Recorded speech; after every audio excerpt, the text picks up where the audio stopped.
Nggak ada ampun, besok saya pidana semuanya. Hitung sudah berapa yang meninggal. Kan sudah di polis lain, kenapa masih produksi? Itu urusan manajemen. Nggak urusan manajemen loh, besok saya pidana nih ini. Jalan baru selesai dibangun, dihajar lagi truk-truk besar. Nah kita pika iraha tuh, jalan rusak rakyat kamu. Mana pimpinannya? Ada di tempat. Di mana? Siapa yang punya tempatnya ini? Sebutin namanya siapa? Parasel. Rasel, di mana rumahnya? Siap, dan saya belum tahu soalnya Bapak kan pekerja di sini. Siap, saya security. Security kan harus tahu pimpinannya siapa. Buka saya mau lihat ya siapa yang produksi.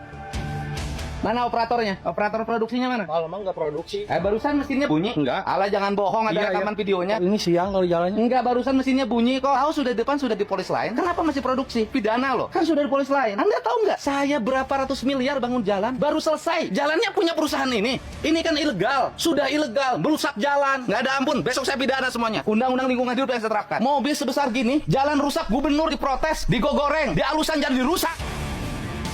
Kan sudah berapa kali ditutup? Hitung sudah berapa yang meninggal? Ketabrak truk besar. Loh, bukan saya. Insinyur Arifin. Insinyur Arifin, di mana alamatnya? Bandung. Orang Bandung yang punya perusahaannya. Ya, yang punya harga. Yang punya Radio Ardan. Iya. Ini atas perintah siapa? Ya Bapak Keamanan. petugas, atas perintah siapa? Sebutin aja atas perintah siapa. Mana operatornya ke sini? Siapa yang memerintahkan? Bapak tahu di polis lain? Iya, Pak, tahu. Tahu arti polis lain? Tahu. Kenapa masih produksi? Saya kan cuma disuruh Iya, saya terus tahu, tapi Anda bisa dipidana. Anda dapat upah berapa?